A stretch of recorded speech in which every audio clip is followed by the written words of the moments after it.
Keeton is in the building, sir. I'm here. Welcome to Members Only, man. Members only, baby.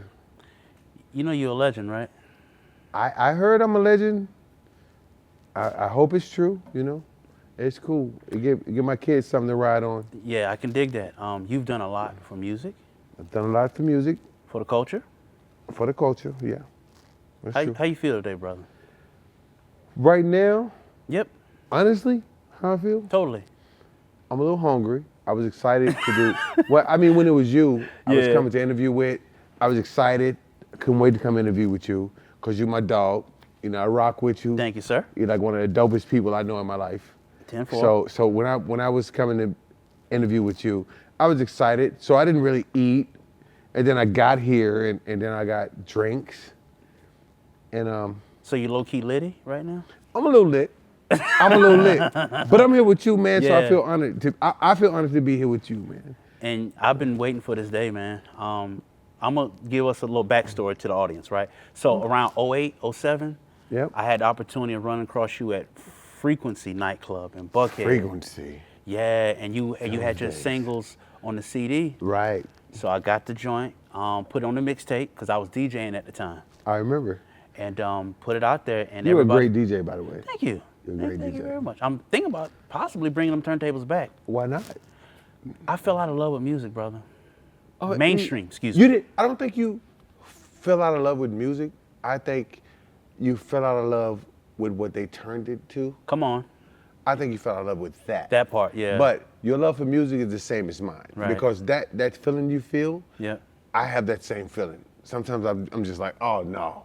But you still have the same love for music. It's just what they've done to it. What they done to it. You fell out of love with that. So being that you broke it down like that, how do you feel about music right now? Well, the thing is this.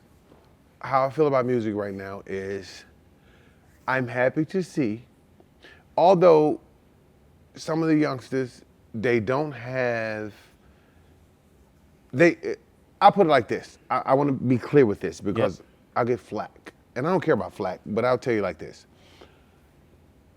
As long as I see them doing music and trying to be great, attempting to be great, even if they're not, if they're attempting to be great, I support them. They could be out robbing, stealing, killing. They're doing music. So no matter what they bring through the sound waves, let's be attentive to them, let's support them, and allow them to grow. You know, so I'm not gonna point the finger at them. Oh, all y'all talk about is this, all y'all talk about is that. Right. I'm not gonna do that to them.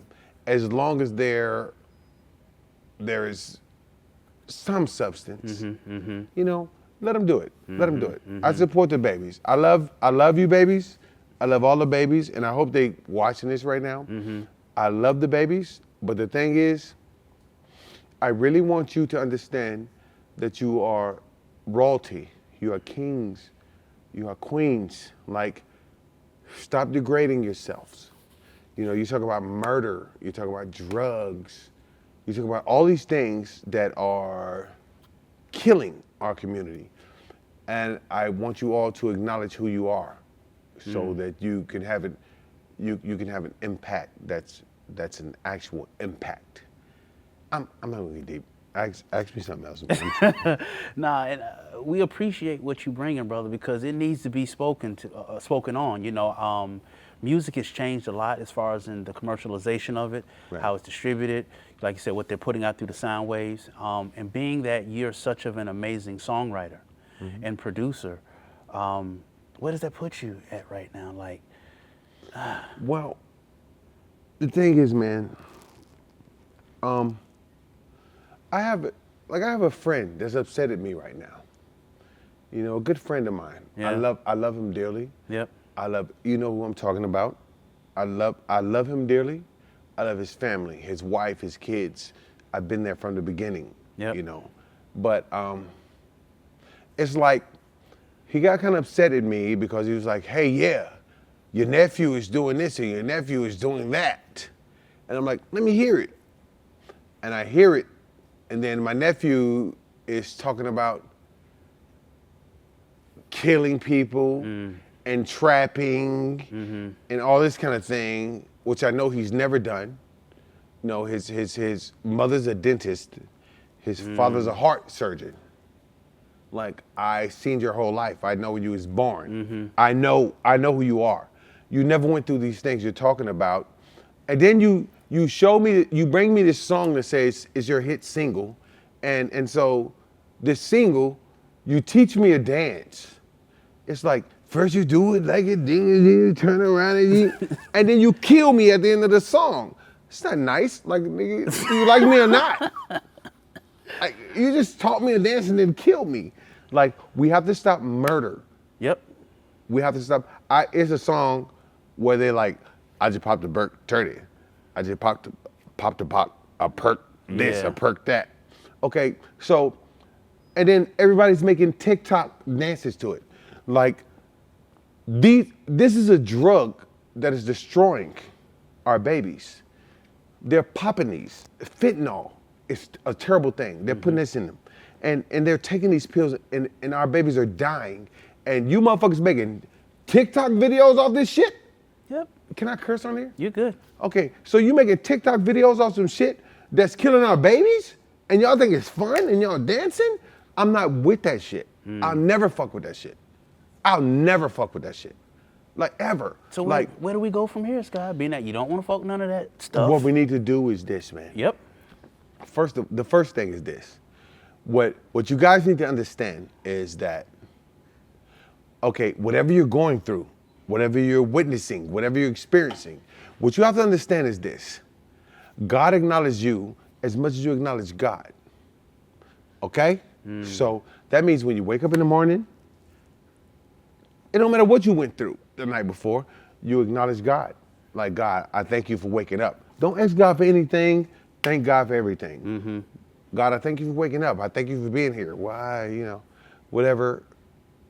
You do that. Acknowledge God. And God would acknowledge you as much as you acknowledge him. But y'all focused on each other and like shitting on each other. Yeah. It's like, man, we got to stop that. If we learn to love and uplift each other, even if I see these things all the time, I'm on this app called Clubhouse. Yep. And I listen in Clubhouse all the time. Yep. And I hear the guys and the girls going at it all the time. When we don't even, the thing that should be at the forefront, did you know that black women, not in just this country, but in the world, black women are the leading, the fastest growing business owners on earth. Not just here, on earth. The fastest growing business owners is black women. We don't get behind our women and push that and like, look at our women. Because, and not to shit on the guys, but like we leave them to fend for themselves. We leave them we get them pregnant, they have babies, we leave them to fend for themselves. And they've taken that and said, okay, so they're not gonna be there for me. I don't feel protected. So I'm gonna do it myself. So our black women have stepped up. Those are our real soldiers. And instead of getting behind them, what we do is we say, oh, she thinks she make more than me, so she this and that, right? No, we need to get behind our women. Our women are leaders. Our women are the reason we're here. Me and you sitting here right now. My mom, your mom, they're the reason we're here. We need to get behind black women and push them up. Because whether we do it or not, they're still gonna win. They're stronger than us. They're stronger than us. I just want to put that out there that black women are God. I just want to say that. 10-4. Yeah.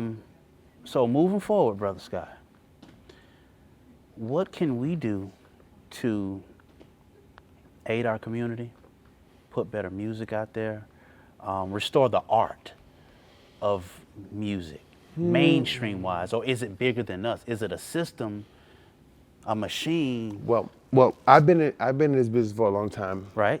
How many years you been in the business, Guy? I'm gonna say honestly. Yep. I've been in the business making actual money. Yep. 27 years. Okay. So, my thing is this, man. It's like this. people complain, like when a rapper gets killed, they say, when will it stop? Oh my God, the violence, when will it stop? It will stop when you stop supporting it. Because you can't have this conversation with me about, oh, this black on black crime and this murder amongst rappers, and then I get in a car with you and you playing, it's cool when they do it, it's bad when I do it, fuck them. Yeah. Everything in a rap song right now, it's about a nigga. Fuck that nigga. Fuck the mother niggas come down for my niggas. I'll kill that nigga. Got it. Everything is a nigga. Everything. Think about it. Yeah. Everything you hear. Yeah. Man, fuck them niggas over there. I'm gonna slide on niggas. Everything is about niggas. When really, we should be uplifting each other and protecting each other. It's simple. It's not a big deal. It's simple. If we learn to love and protect each other, there's nothing can stop us. So we the problem? Is it safe to say? We the problem. We the problem. Okay. We the problem. Instead of being the best, we the problem. You know what? I was in a meeting the other day, and I'm gonna share this because I'm a little lit. I'm a little saucy. Okay. You don't mind if I'm a little saucy on your show? I'm okay. I'm a little saucy, but You're not gonna puke, are you? I'm not gonna puke. Okay. But I had this. I was in this meeting, and I was the only black guy. It's a bunch of Jewish people, whom I love, by the way. I know all the Jewish stuff been going on. I love Jewish people. Yep. Because all I know in my life is they've always kept me up. So shout out to the Jews. I love you. You know what I'm saying? So a lot of y'all not, whatever. But I was sitting in a meeting, and I have this one guy that I work under. His son is a little jealous of me. He's a Jewish kid, always silver spoon in his mouth.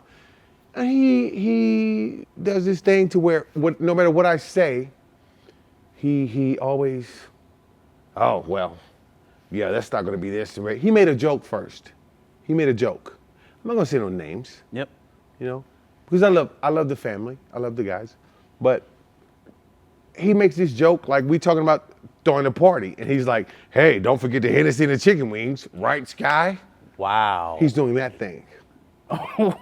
Wow. He's doing that thing to me. So I'm like, okay, it's funny, but I'm just like, okay, so he kept going. And so then it turned into like some racist shit. And so I'm like, okay, so I went somewhere else. You know what? I'm actually not gonna go there right now. Okay. Hey, next person. Because I was about to fry his ass. I was about to take that opportunity to fry his ass, but I'm not gonna do that right now. Okay, no worries. Maybe we can visit that part too. So let's hit the reset button, right? And we're gonna give some backstory on Scott. So word on the streets is you're from the SIP. Am I crooked letter? I'm from Laurel, Mississippi, born and raised. Then you transitioned from Laurel, Mississippi to here, right? To Atlanta. Yeah. I came here to chase my dreams. Yeah, I did. You accomplished a lot, and you met a lot of people, bro. And Well, I met a lot of people. I accomplished a lot. But the thing is, I tell you. So I had a group. I'm from the projects. I had a group. Kendrick Jackson, Terry Oliver, Harvey White, myself, Terry Walters. I had a group called First Class, and we won like 100 talent shows singing Boys to Men songs.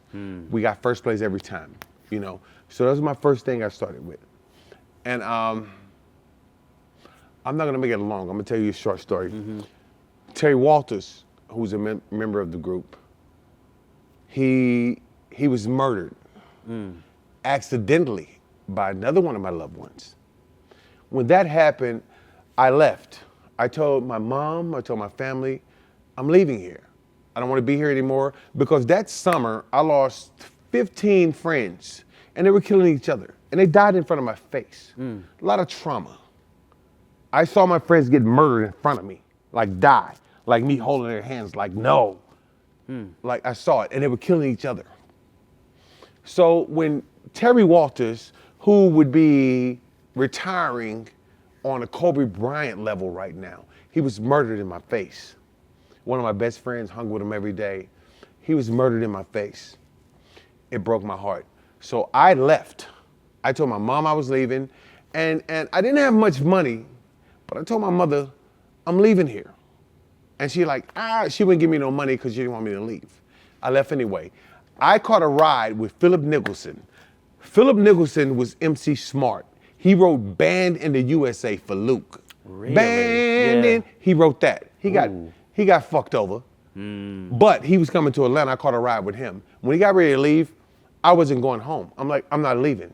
Now, I left home with like $60. By the time I got to Atlanta, I had $2 in a pack of Newports. In Atlanta. In Atlanta. It was February. It was freezing. Cold. I didn't know anybody here. When he got ready to leave, I was like, nah, I'm staying. He wouldn't leave me. So I had to, when he stopped at the gas station, I ducked off from him and dipped. And he like, oh no, wait. I dipped, he couldn't find me. I stayed in Atlanta. So fast forward, I have my demo tape and the things I recorded. Run into Left Eye. Left Eye's like, did you write this? I'm like, yeah. She's like, do you have more of these? I'm like, yeah. She was like, let me get your information. I didn't have any information. I was homeless. I didn't have a phone. I didn't have a cell phone or nothing. She's like, well, you have a number? I'm like, no. Where do you live? No. And I'll never forget Lisa leaning into me and saying, oh my God, you're homeless? And I say, I didn't say yeah, but I was just like, She say, well, this is the first 15 minutes of me knowing Lisa Left Eye Lopez. She says, oh, well, I just got a new house. You come live with me. Wow. I'm gonna go around and do this, but when I get ready to go, I'm gonna come get you. Stay right here. I'm at Club Flavor and on Memorial Drive. So that happens. I'm watching her walk around and I'm seeing everybody on her jock. And at the end of the night, she comes to me and say, you ready? I go with her. That's where I am in the next 5 years. 5 years. That's where I am. And she took me into her home, you know, and just provided a new life for me. She you know, she believed in me. She's like the only person that I know. Lisa Nicole Lopez is the only person I know that believed in me in a way that inspired me. I went on to make her millions of dollars. And I made a little change too. Yeah. You know, it was cool. Yeah. But I owe everything right now, first, giving honor to God. Right. First, because I know God guided me. See, actually, when I got here, it's a person gave me a card. Am I talking too much? No, you're not, sir. Okay, so it's a person gave me a card. It was a card to a place called Atlanta Mix Factory. I'm gonna tell you how God works. And see, a lot of you niggas don't think that God really exists. Some of you doubt God. God is real. So check this out. I had a cat that heard me singing. He gave me a card. It was to a place called Atlanta Mix Factory. It was in that building, 1776 Peachtree Street. It was in that building. So I looked at this card, and one day they had a thing. So I stole a car. Stole it. I stole a car at a gas station. A guy was pumping his gas and walked in the gas station. I had to get to Atlanta Mix Factory on 1776 Peachtree Street. I stole the car. I was getting in the car and the dude came out like, hey, that's my car. I had a little rusty 22 with 2 bullets in it. And I say, watch back, your car be right here. Wow. He was like, okay. Drove that car. Police never got involved. This is a real story. I get to Atlanta Mix Factory. They shut me down. I can't come in there. They're like, no, we don't know you. Why? I came there 3 days in a row. This girl at the front desk, her name is Keeton, Erica, who's my friend to this day. She would never let me back. So check this out. I get to the back finally. I meet T.L. Harris. I tell T.L., God rest his soul. I tell T.L. Harris, yeah, I'm just trying to get you, let you listen to my demo. And I tell him where I'm from, tell him where I'm at. He say, hey, you say you from Laurel, Mississippi? I say, yeah. He said, I'm from Laurel, Mississippi. He said, who's your father? Because your name is Skylar, you know? He know my daddy name. I'm like, yeah, that's my dad. Him and my dad was best friends. Wow. He called my dad on the phone. And my dad said, I have your son up here. I have your son here. You want to talk to him? My dad say, no, he good. Hung up the phone. T.O. Harris and Ida Harris got me connected with Lisa Lopez, who found out I was homeless and took me in. And which, bam. What a connection, bro. It's God. Right. God is real, man. So I want to ask you this, bro. Being that you bring up how you got here in the story with Left Eye, when she passed, how did that affect you, bro? And is it still affecting you today? It affects me every day because Lisa was my life force. Like, I never knew.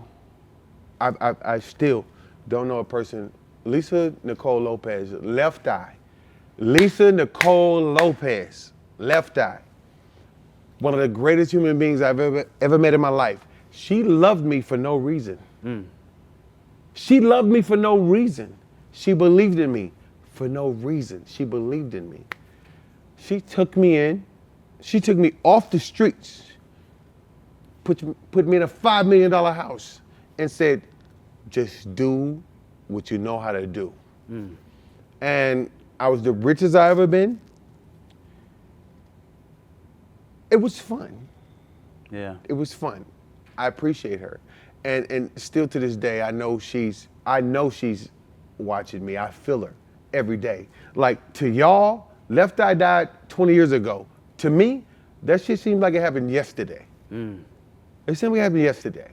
But I've never met a human being like her into my life. And I've never had a human being, like, the closest I've been to her and how real she was and how she forced me to be great is the woman that came in here with me. That young lady came in here with me. She forces me to be great. She was like that. She didn't have it wasn't no emotional shit. It was like, no, you gotta, you gotta do it. Run it. You gotta do it, you know? That's the closest thing I have to that, right there. You only get genuine love a few times in your life. A few. A few times in your life. Facts. A few times in your life. And then what you have to realize is your only responsibility is to love. Did you know that? I did. That's your only responsibility, not your light bill, not your phone bill. You want to keep that shit on. Yep. But the only responsibility is to love. Find true love. Show true love, man. Again, I'm kind of late. I don't know where I'm at in this interview right now. You good, brother. So 20 plus years, we fast forward. Goat farm? The goat farm. Yeah, man. Goat farm. Okay, so with the goat farm. The goat farm is me. You know, you my boy. Yep. You my dog. Yep. I rock with you tough. Yep. So I'm gonna tell you the truth about the goat farm. Okay. I was watching American Gangster. Denzel Washington, American Gangster. And I saw what he did. He like went to the source and he got the work. Woo. So I wondered, like, why is everybody trying to get to the major labels? Like, what do they have that everybody's trying to get to? So I studied for like 2 years. I studied, what do the major labels have that everybody's trying to get to? I found that out. And so what I did was I took my time. I was broke a lot. I was hungry a lot. You know, I was eating Burger King a lot. The Whopper is the greatest burger ever made, by the way. And I figured out what the major labels had that everybody wanted. And I ascertained the information I needed. Okay. And I got that. I got everything the major labels got. The Goat Farm can distribute movies. We can distribute books. We can distribute music. Okay. We can do all of that. Okay. I have all of that myself. I don't need anybody for anything. So the Goat Farm is basically, it stands for the greatest of all times finally accumulating real money. Somebody came up with. My homie Ben Hated, Benji Cubans, Dan Jaffe over in South Yeah, Africa. yeah. I got Goat Farm in Johannesburg, South Africa. I got him in Nashville, Tennessee. I got him in Omaha, Nebraska. You know, I got him in Europe. I got it everywhere, you know. So the Goat Farm is something I wanted to create it myself so I can teach, like let's say he wanted to be an artist. I would get him and I would teach him how to contain himself. He wouldn't need anybody. Yep. So I want to make little black kids not go through what I had to go through. Correct. You know, that's the Goat Farm. The greatest of all times, finally accumulate real money. www.thegoatfarmmusic.com. Go in there and get your hoodie. Awesome. Can we expect more music from Sky ASAP? Well, I'm gonna always make music. I always make music. Yeah. So yes, you can. But I'm 46 years old. My Chris Brown days are over. Got it. So when you get yeah. So by the way, shout out to Chris Brown. I love you. But I'm gonna do more music, but it's gonna be more like on a Kim level. There's nowhere to run. Love is calling. Yeah, I'm gonna do that kind of thing. I'm gonna put on a suit. I'm gonna get Are nice. you gonna shave your head? Huh? You gonna shave your head? I'm not gonna shave my head. Okay. I don't know how my head looks shaved. You know, I'm gonna get with my boys. I don't know if you're familiar, but Robert Glasper, Yep. Terrace Martin, those are my homies. They're the Miles Davis and the John Coltrane's of our era. Those are my homeboys. So I'm gonna do work with them, and I'm gonna provide music age appropriate. I can dig it. Age appropriate. I can dig it. Like I said, my Chris Brown days are over. You know. Understood. But I'm gonna do music fitting to my age group. And yes, you can always expect some music. Look, bro, if I make it to be 80 years old, motherfucker, I'm gonna have a single. I can dig it. I can You dig feel it. me? I can dig it. I'm always do music. That's my thing. I'm always do music. It's nothing will ever stop me from do music. I'm always do music.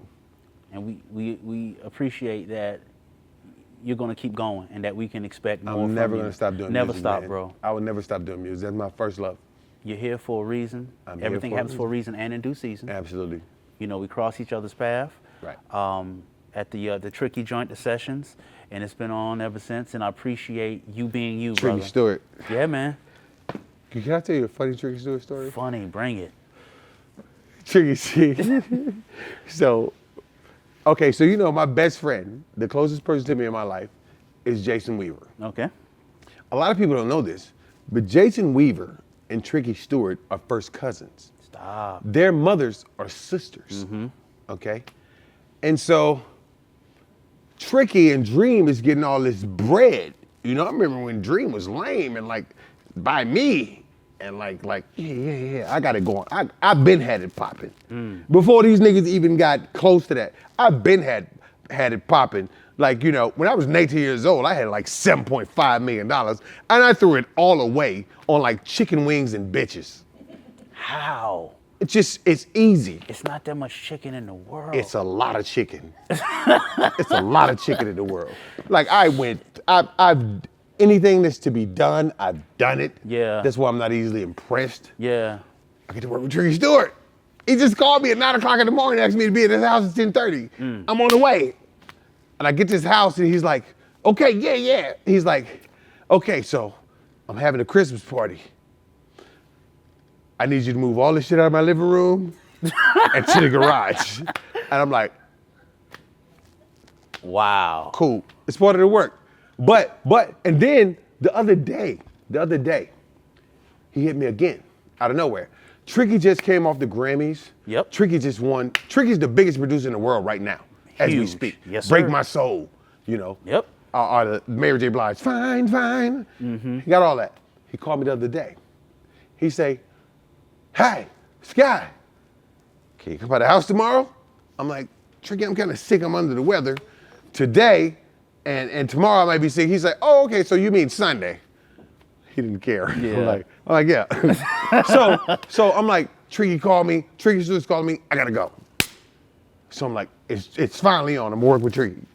I shoot out to his house, and I get out there. I'm like, yeah, we out here. We here. We finna work with Tricky. He say, so you know the furniture that you moved to the garage? I need you to move that shit back to my living room. Wow. I'm like, cool. And I did it, fuck it. But Tricky's my family, you know what I'm saying? Shout out to Tricky. I'm glad the love's there. I'm gonna get, Tricky is my family. Tricky, Jason Weaver, Yep. whole Haywood, that whole family, man, I love them. They've accepted me into their family. I go to Christmas parties, Thanksgiving things. Yeah. I love them to death. That's my family, man. But that's a funny story with Tricky. That's Nobody would have knew that if I would have told it. Nobody, bro. Me thinking I'm going to work with Tricky, and he's like, yeah, could you move that in there? I'm like, yeah. Wow, man. You have an amazing story. You've been through a lot, bro. Yeah, man, I've been through a lot, but at the same time, it's people that have been less fortunate. Like, That is I'm correct. blessed to have been through what I've been doing. Things I'm still going through. Yep. But I'm grateful that God puts me in positions like me sitting here with you talking about this. I'm grateful, man. You know, I'm grateful and I'm thankful to God. And I tell everybody all the time, like, man, God acknowledges you as much as you acknowledge God. So I don't have any complaints. Same here, brother. Except the fact that I want some chicken wings really bad. Yeah. So let's get you something to eat. Yeah, I think he got it. I think he got it already at home because I paid for it. I can dig it. Well, brother, we're not going to take much more of your time. We thank you for everything, It's all Sky. good, The man. best is yet to come. We got a lot of work to do, brother. I promise Man, you. I appreciate you. It's coming, bro. I appreciate you. It's coming. Thank you for Appreciate being here, you. man. Absolutely, man. Can I shake your hand? Damn right, bro. I love you, brother. Man, thank you, Absolutely. big bro, for sure. Absolutely.